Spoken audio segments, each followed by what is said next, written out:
Sa ilalim ng payapang tanawin ng Japan at sa mga sinaunang tradisyon nito ay may nakatagong kadiliman, mga kwentong nananatili sa pagitan ng realidad at bangungot, mga kwento na binubulong sa kalaliman ng gabi.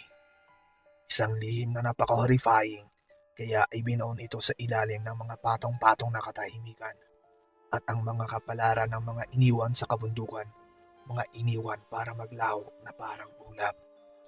Ito ang kwento ng Ubasuti Urban Legend, Samishima Incident at the Private Railway Train mula sa Japan na maaaring hindi mo pa naririnig. Sa mga liblib at mabatong bundok ng Japan, matagal nang umiikot ang sinaunang tradisyon na tinatawag na Ubasuti.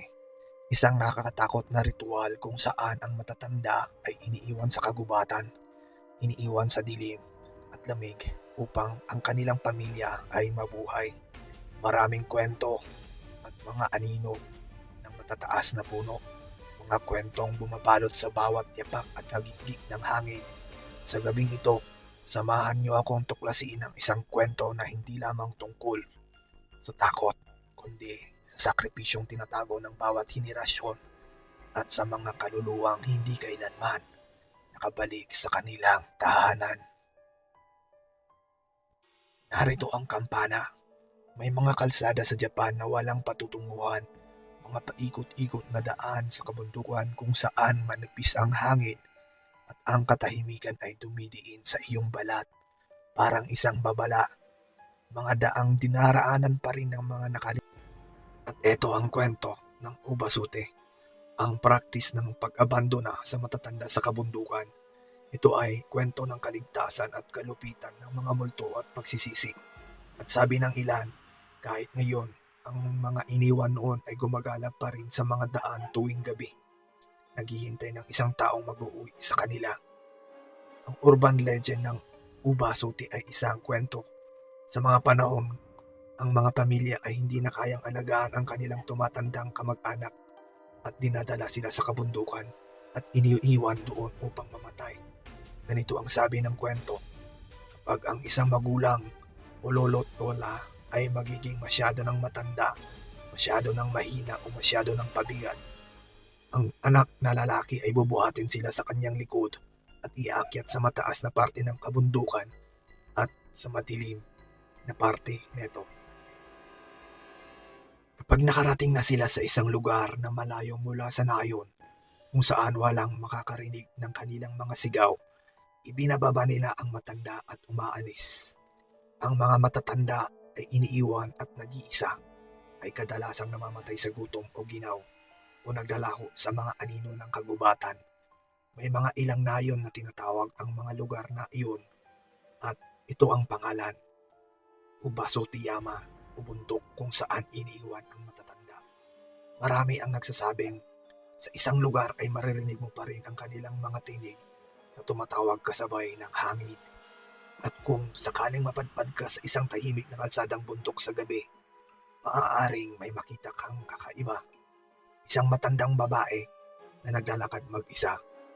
Isa sa mga pinakakilalang haunted location na konektado sa Ubasuti ay ang mga kalsadang sa kabundukan ng Kobe.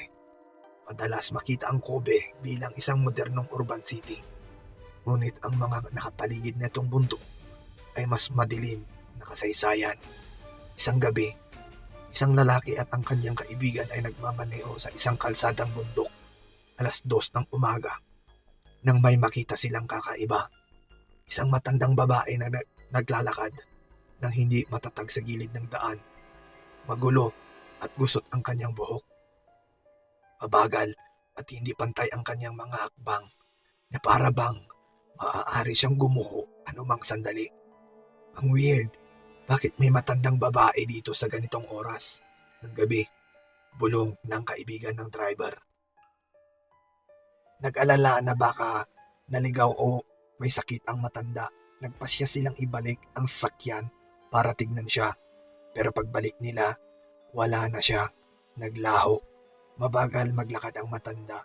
Sobrang bagal para basta na lamang maglaho sa kadiliman. Kahit tumakbo pa siya, imposibleng makatakas mula sa liwanag ng headlights sa loob lamang ng ilang segundo. Paglaon, nalaman nila ang totoo na ang bundok na iyon ay dating Uba Suti Site, isang lugar kung saan noong sinaunang panahon iniiwan ng mga pamilya ang kanilang minamahal na matatanda upang mamatay. At kahit sa ngayon, sinasabi ng ilan na ang mga espiritu ng mga naiwan noon ay gumagala pa rin sa mga daan tuwing gabi sa Kobe. Bagaman, ang Uba Suti ay madalas ituring na kababalaghan o pinalabas na kwento. Ang kasaysayan ay nagkwekwento ng mas madilim na katotohanan, ang realidad ng pag-abandona sa matatanda sa Japan. Sa mga panahong ng tagutom at kahirapan, particular sa Edo period, 1603 hanggang 1860 at mas maaga pa, nahihirapan ang mga pamilyang nakatira sa kanayunan sa Japan na mabuhay. Mabagsik ang taglamig, kakaunti ang pagkain, bawat butil ng bigas ay mahalaga. May mga pamilyang may masyadong maraming bibig na papakainin at ang mga matatandang kamag-anak na hindi na makapagtrabaho ay itinuturing na pabigat. Sa ilang rehiyon, isang anyo ng kontrol sa populasyon na tinatawag na mabuki ang isinasagawa kung saan iniiwan ang mga sanggol at matatanda upang mapangalagaan ang mga mapagkukunang pagkain para sa mga mas malakas na miyembro ng pamilya. Isa sa mga pinakakilalang tagutom sa kasaysayan, ang Great Tenmai Famine mula 1782 hanggang 1788 ay nagdulot ng mga kaso kung saan ang gutom ng mga taga-nayon ay iniiwan ang matatanda dahil wala silang ibang pagpipilian. Bagaman walang konkretong ebidensya na malawakang ipinapatubad ang ubusate, may mga oral tradition at lokal na tala na nagsasabing sa pinakamasalimuot na panahon, totoong iniwan ng ilan ang kanilang matatanda sa kabundukan. At kahit na hindi ito naging karaniwang gawain, ang takot na maiwan sa katandaan ay nag-iwan ng malalim na marka sa Japanese folklore. Mga marka na makikita pa rin sa mga kwento ng multo hanggang sa ngayon.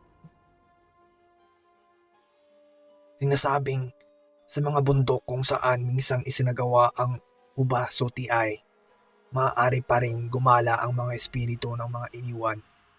Nagkukwento ang mga nag-hike at nagmamaneho tungkol sa mga marupok na matandang babae na naglalakad mag-isa. Tulad sa Kobe, kung minsan ay kumakaway, parang humihingi ng tulong. Kung minsan ay nakatitig lang, hindi natural na lamig at init sa tag-init. Na parang may nakikita at hindi nakikitang bumabantay. Mahangin at mahinang hakbang sa likod mo, ngunit kapag lumingon ka, wala namang tao. Ayon sa isang kwento kung saan titigil ka para tulungan ang matanda, siya ay sasakay sa iyong sasakyan ng tahimik. Ngunit kapag tumingin ka sa rearview mirror, wala na siya. At kung minsan kapag dumaraan ang mga driver nang hindi tumitigil, naririnig nila ang bulong sa kanilang tenga. Bakit mo ako iniwan? Ang pinakakilalang kwento ng Uba Suti ay tungkol sa isang anak na hindi makalayo sa kanyang ina. Ito ay isa sa pinakalumang kwento ng bayan tungkol sa isang anak na tapat na inuutusang iwan ang kanyang ina. Habang dinadala niya ito sa malalim na kabundukan, nagsimulang magputol ang kanyang ina ng mga sanga ng kahoy at bumagsak ang mga tuyong sanga sa kanilang likuran. Naguluhan, tinanong niya, "Ina, bakit mo pinuputol ang mga sanga?" Ngumiti ang kanyang ina ng mahinahon at sinabi, "Upang mahanap mo ang daan pabalik, anak ko." Kahit na siya ay iniwan na, iniisip pa rin niya ang kanyang anak. Nabibigatan sa galit, tumanggi ang anak na iwan siya. Sa halip, bumalik siya sa kanilang tahanan. Pinili niyang labanan ang kautusan ng nayon at alagaan ang kanyang ina hanggang sa katapusan ng kanyang buhay. Ipinapaabot ang kwentong ito bilang aral, paalalahanan ng mga sumusunod na henerasyon na kahit sa panahon ng kahirapan, ang pagkatawa ay hindi dapat iwanan. Bagaman hindi na isinasagawa ang ubasote, ang mga tema ng pag-abandona at kapabayaan ay nananatili sa modernong Japan. Ang pag-iisa ng matatanda, maraming matatanda sa Japan ang nabubuhay ng mag-isa kung minsan ay nakakaligtaan ng lipunan, kodokoshi o malulungkot na kamatayan. Ang matatandang namamatay mag-isa madalas ay hindi natutuklasan sa kanilang katawan ng ilang linggo. Mahiwaga na ang kamatayan sa mga bundok. Marami ang ulat ng mga matatanda na naglalaho sa kagubatan at hindi na muling nakikita. Sinasabi ng ilan na ang ubasote ay hindi tunay na matapos. Nagbago lamang ang anyo. Ang kwento ng ubasote ay puno ng kalungkutan, galit at pakikibaka. Isang kwento sa karamihan. Ito ay sumasalamin sa tunay na takot at pagtanda at pag-aabandona. At sa panghuli, sinasabi ng ilan na hindi ito kailanman naging totoo. Sinasabi ng iba na ang mga bundok ay patuloy na binubulong ang mga pangalan ng mga iniwan at naniniwala ang iba na ang ilang kalsada sa ilang gabi kung makikinig ka ng mabuti, maaari mo pang marinig ang mabagal na hakbang ng isang matandang babae na naglalakad sa likod mo. Pumunta naman tayo ngayon sa insidenteng Samishima Incident. Ang Samishima Incident ay isa sa mga pinakamatagal at umiiral sa internet urban legends sa Japan. Isang kwento na nananatili na hindi dahil sa ipinapakita nito, kundi dahil sa hindi nito sinasabi. Di tulad ng karaniwang urban legend, walang totoong backstory, walang tiyak na bersyon at walang malinaw na pangyayaring may imbestigahan. Sa halip, ang Samishima Incident ay umiiral bilang isang ipinagbabawal na paksa, isang pangalan na nag-aanyaya ng kuryosidad. Ngunit sinasagot lamang ng mga pahayag na huwag mo itong itanong. Isang kakilakilabot na pangyayari iyon. Itigil mo ang pag-uusap bago nila malaman. Ngunit ang dahilan kung bakit nagkakaiba ang kwento na ito ay dahil wala talagang makapagpaliwanag nito. Ang tanong ay bakit ang isang kwento na walang laman ay patuloy na nakakatakot sa mga tao? Lumitaw ang Samishima Incident noong Mayo 24, 2001 sa isang 2 channel, ngayon 5 channel forum thread na pinamagatang Let's Talk About the Story of Samishima Thread. Isang malabo at paanyayang post na hinihikayat ang mga user na talakayin ang isang bagay na sinasabing kilala ngunit hindi pinag-uusapan. Isa sa mga unang tugon ay mula sa isang user na nagsabing, naaalala kong nakita ko ang Samishima Thread. Ang pagkakabigla sa pagkabasa nito ay nanatili sa akin. Sana niligtas ko ito bago ito mawala. Mayroon pa bang may hawak ng orihinal? Agad netong itinakda ang eksena. Isang sinasabing legendary thread na nawala, na naiwan lamang ang alaala at haka-haka. Di nagtagal, sumali rin ang iba, nagbanggit ng mga bahagi ng nakakatakot na detalye. Ito ay tinakpan ng mga autoridad. May mga taong nawawala matapos pag-usapan ito. May kinalaman ito sa isang pangyayari sa silid-aralan ng Kyoto. May listahan ng mga pangalan at sila ay nawawala. Ngunit wala namang nagbigay ng konkretong ebidensya. Ang kakulangan ng paliwanag ang nagpaintindi sa misteryo. Ito ba ay pagtatakip ng gobyerno? Isang nakalimutang krimen? Isang supernatural na pangyayari? Ang kakulangan ng impormasyon ang naging alamat mismo. Ang Samishima Incident ay kahawig ng isang mas lumang Japanese urban legend na kilala bilang Oxhead o Shinokobi. Sinasabi ng alamat ng Oxhead na merong kwento na mas nakakatakot na umiiral na sino mang makarinig nito ay mamamatay sa takot. Gayunpaman, walang nakakaalam kung ano ang nilalaman ng kwento dahil sinasabing lahat ng nakakarinig nito ay patay na. Ito ay isang nagpapatuloy na horror story concept. Ang mismong hindi pag-alam ang nagpapakabang. Ang Samishima incident ay gumagawa sa katulad ng paraan. Kapag hinana mo ito ng mga tao, natatanggap nila ang mga babala. Hindi ko pwedeng pag-usapan ito. Patuloy na. Nawawala ang post. Huwag mo itong itanong. Nagdudulot ito ng ilusyon sa isip na may nakatago. Ngunit sa katotohanan, wala namang itinatago. Nangyari. Nangyari na ba talaga ang Samishima incident? Sa aking opinyon, ang maikling sagot ay hindi. Gayunpaman, sa paglipas ng panahon, nagsimulang gumawa ng bagong teorya ang mga user ni Chi Channel at iba pang internet forums upang ipaliwanag kung ano ang Samishima incident. Ilan sa kakabilangan ng pagtatakip sa mas mataas na border ay isang maliit na bayan na tinatawag na Samishima Village na di umano'y tinatanggal sa mapa. Pagkatapos ng isang kakilakilabot na pangyayari, pinura ng mga opisyal ang lahat ng ebidensya ng pagpapairal neto. Ngunit ang mga nakakaalala pa neto ay may alam sa katotohanan. Isang trahedya sa isang paaralan sa Kyoto. Isang estudyante na nagngangalang Samishima ay binubuli hanggang sumabog ang kanyang damdamin na nagdulot ng isang insidente na ayaw pag-usapan sa paaralan. Sinasabing pinatahimik ng gobyerno ang lahat ng sangkot. Isang hacker na nagpanggap ng paghihiganti. Isang user na gumamit ng isang pangalang Samishima ang binubuli online. Pagkatapos niyang kitilin ang sariling buhay, nagsimula raw gumala ang kanyang multo sa internet. Nangungurap ng files at nagpapabagsak ng mga computer. Isang supernatural na enkwentro. Pumunta ang isang grupo ng mga magkakaibigan sa isang liblib na isla, kilala bilang Samishima. Isa lang ang nakabalik at ang huling mensahe niya ay, "Nandito pa ako." Ang bawat tsoryang ito ay ginagawa lamang matagal na matapos ang original na threads noong 2001 na nagpapatunay na ang Samishima incident ay hindi totoong insidente, kung hindi isang napakagaling na panloloko sa internet. Isa sa pinaka-epektibong aspeto ng urban legend na ito ay ang pahayag na lahat ng original thread ay obligadong burahin. Sa realidad, mali ito.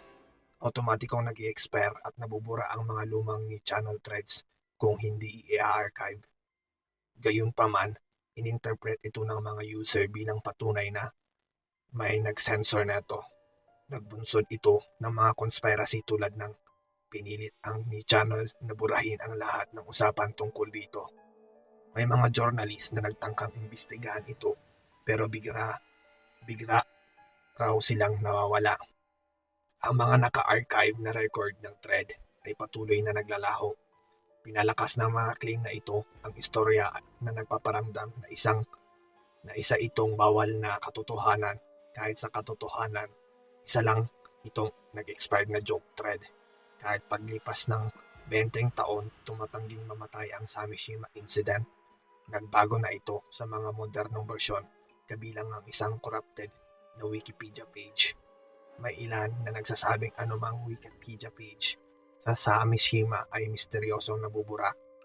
Isang haunted AI conversation. May paniniwalang kapag tinip mo ang Samishima sa AI chat box, nagre-resulta sila ng kakaibang sagot. Tumatangking magbigay ng sagot. Mga chismis sa dark web. May mga nagsasabing ang totoong detalye ay nakatago sa diretsyo at lihim na forums nakabaon sa dark web. Katulad ng original na panloloko noong 2001, ang mga ito ay sinadyang imbentuhin para mapahaba ang buhay ng kwento sa mga bagong henerasyon ng internet horror fans. Sa kabila ng pagiging ganap na gawa-gawa, nanatili ang Samishima incident bilang isa sa pinakamatagal na online horror myths ng Japan. Ito ay perpektong halimbawa ng kapangyarihan ng bawal na kaalaman. Mas pinigilan ang mga tao na magtanong, mas lalo silang gustong may malaman. Ang ilusyon ng nawawalang impormasyon, ang kawalan ng detalye, ay siyang lumikha ng misteryoso.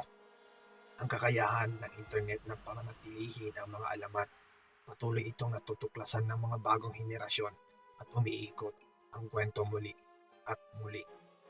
At sa panghuli, ang Samishima incident ay hindi tungkol sa kung ano ang nangyari, kundi kung paano tumugon ang mga tao sa idea ng isang nawawala at nakatagong katotohanan. Tuklasin naman natin ang kwento ng pribadong private train na naranasan ni Hazumi sa pag-uwi.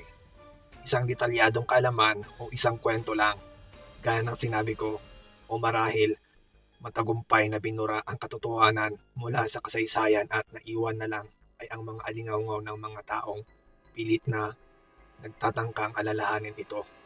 Yung mga tumitingin sa ganitong mga bagay. Sa kahit na ano pa man, may isang bagay na sigurong masasang-ayunan nating lahat. At ito yon, hindi mo dapat talaga hanapin o pag-usapan pa. Baka guni-guni ko lang, pero pwede ko bang ibahagi ang isang bagay? At eto, sasabihin ko na ano ang mga pangyayaring naranasan ko sa loob ng tren. Kasi matagal na akong nakasakay sa pribadong tren na ito, pero may kakaiba. Kawili-wili. Ito ang tren na palagi kong sinasakyan para sa aking commute. Ngunit hindi ito humihinto sa isang istasyon sa nakalipas na 20 minuto. Karaniwan itong humihinto kada 5 hanggang 7 minuto sa pinakamataas. Ngunit tuloy-tuloy lang ito. May 5 pa ang ibang pasahero bukod sa akin. Ngunit lahat sila ay nakatulog. Hindi ba ito ang uri ng tren tulad ng express o limited stop service? Ito ba ay rapid train? Posible ring sumakay ako sa maling tren tulad ng sinasabi ko sa inyo. Maghihintay muna ako ng kaunti at titignan ko kung ano ang mangyayari. Kung mukhang kakaiba pa rin, hihingi ako ulit ng payo sa inyo. Dapat ko bang tignan ang konduktor sa dulo ng tren kung nagkakaroon ng seizure ang driver? Dahil sobrang delikado iyon. Kailangan ko ba itong tignan? Parang hindi ito titigil. Kaya pumunta ako para tignan. Naka-blind pababa ang mga bintana ng compartment ng konduktor. Hindi ko makita sa loob. Kumatok ako, ngunit walang sumagot. Ang linya ng tren na sinasakyan ko ay isang private railway sa Shizuoka Prefecture. Sinubukan kong kumatok sa bintana. Kumatok ng kumatok. Ngunit wala talagang sumasagot dito. Sa puntong ito, sasabihin ko kung ano ang mga naranasan ko. Ako pala si Hazumi at tinatanong ako ng kasama, nakita mo ba ang labas? Nakuha mo ba ang pangalan ng mga anumang istasyon na dinadaanan natin? Kakaalis lang namin sa isang tunnel at parang bumagal ang tren ng kaunti. Pero dati, wala namang tunnel dito. Sumakay ako sa tren mula sa Shin Hamamatsu. Sa tingin ko ay humihinto na kami. Pero mukha itong isang istasyon. Hindi ka ba bababa? Sabi ng kasama ko sa loob. Huminto kami sa Kisaragi Station. Ako ay napatanong sa sarili, dapat ba akong bumaba? Hindi ko pa naririnig o nakikita ang isang istasyon ito dati. Pero bumaba na ako at ang sabi, manatili ka hanggang sa huling hinto. Dapat makaalis ka ng tren ngayon, sabi nila. Ayun, bumaba ako. Ito ay isang unnamed station. Sumakay ako sa isang tren, bandang 11:40 ng gabi. Hindi lumalabas ang Kisaragi Station sa kahit anong search ko. Hinihintay ko lang ang isang oras para sa susunod na tren. Sinubukan ko ring hanapin, hindi talaga mahanap ang Kisaragi Station. Naghahanap ako ng timeable para makabalik, pero wala akong makita. Nandito pa rin ako sa estasyon. Baka dapat akong bumalik o lumapit ng tren. Nako, kakaalis lang ng isang tren. May mga gusali malapit. Malamig. Dapat nag-iingat ako. Malayo na ako sa tren. Pero may nakita akong isang estasyon at sinubukang maghanap ng taxi. Salamat. Lampas na sa huling tren ng gabi. Sa tingin ko may taxi sa susunod na unnamed station. Pero walang taxi. Wala talaga dito. Ano ang magagawa ko? Tinawagan ko na lang sila mama para sunduin ako. Pero hindi nila makita ang Kisaragi Station sa anumang mapa. Maghahanap pa sila ng mas matindi bago pumunta. at para sunduin ako. Sobrang hindi ako mapakali. Iba ang pakiramdam ko. Paano naman ang iba pang tao? Bumaba rin ba sila? Nag-iisa rin ba sila ngayon? Tinignan ko kung may public phone. Pero wala. Wala nang ibang bumaba. Mag-isa ako at malinaw na nakasulat sa sign ng istasyon. Kisaragi. Inundan ko ang mga riles at naglakad pa uwi. Wala talagang iba dito. Puro bukirin at bundok lang. Pero kung susundin ko ang mga riles, makakauwi ba ako? Gagawin ko ang lahat ng aking makakaya. Salamat. Kahit na iniisip mong biro lang ito, pwede ba akong humingi ulit ng payo kung may mangyayari? Or may mangyayari pa? Hindi na muling nag-post si Hazumi ang nagkukwento. Ang huling mensahe ni Hazumi, ang pangakong magpapabatid kung may iba pang mangyayari, ay parang sigaw na sa kawalan. Ngunit ang sigaw na iyon ay hindi nasasagot. Hindi na muling nag-post si Hazumi. Ano ang nangyari kay Hazumi pagkatapos ng sandaling iyon? Kabalik ba siya sa kanyang tahanan upang malimutan ang lahat? Hindi na muling nakasabi ng kanyang kwento o tumapak ba siya sa labas ng isang riles patungo sa isang bagay na lampas sa ating pag-unawa? O may nangyari sa kanya habang sinusubukang makalabas ng Kisaragi Station? Marami ang tao ang sumubok lutasin ang kababalaghan ng Kisaragi Station, ngunit walang konkretong sagot. Sa halip, mayroon lamang tayong mga tsorya. Ang iba ay lohikal, ang iba ay puno ng folklore, at ang supernatural. Isa sa pinakakikilabot na paliwanag ay maaaring hindi sinasadyang napasok ni Hazumi ang ibang mundo. Ang mga kwento ng mga taong napupunta sa alternate dimension ay hindi na bago, lalo na sa Japan, kung saan ang folklore ay puno ng kwento ng mga individual na nawawala at natatagpuan ang kanilang sarili sa mga lugar na hindi dapat umiiral.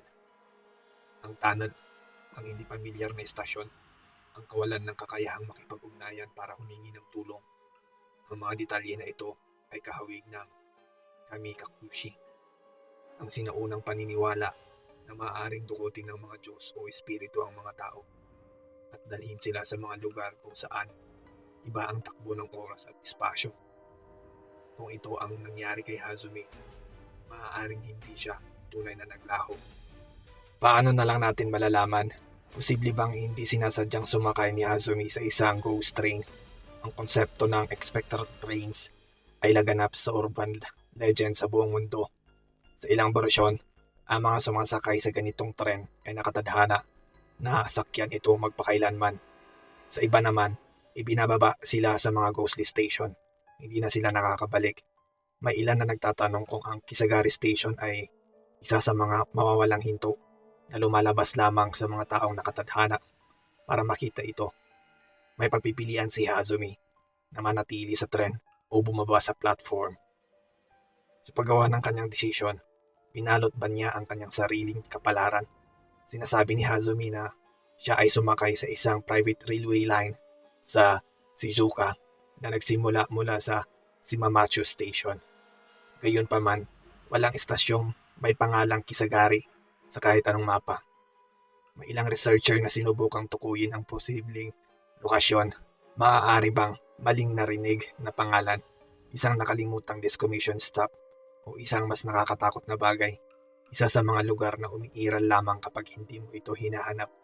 Halimbawa, may Horai Station sa Shizuoka. Ito ay pinangalanan sa isang mythical paradise. Maaari bang Kisaragi Station ang kanyang spectral twin? Isang istasyon na hindi patungo sa paraiso, kundi sa ibang lugar. Ang Kisaragi Station ay lumalampas na sa pagiging simpleng internet mystery. Naging inspirasyon ito para sa mga pelikula, nobela at laro na nagiging isang modernong kwento ng multo na patuloy na lumalabas. Ang nakakakilabot na ambiguity nito ay ang dahilan kung bakit ito nananatili. Walang resolution, puro haka-haka lamang. Ngunit, paano kung isang gabi mapadpad ka sa isang tren na hindi humihinto. Lahat ng pasahero sa paligid mo ay natutulog. Ang tunnel sa unahan ay patungo sa lugar na hindi pamilyar. At pagkatapos ay bumabagal ang tren, papasok sa isang istasyon na hindi mo pa naririnig. Ano ang gagawin mo? Bababa ka ba sa tren? Gabi na, patay na ang gabi.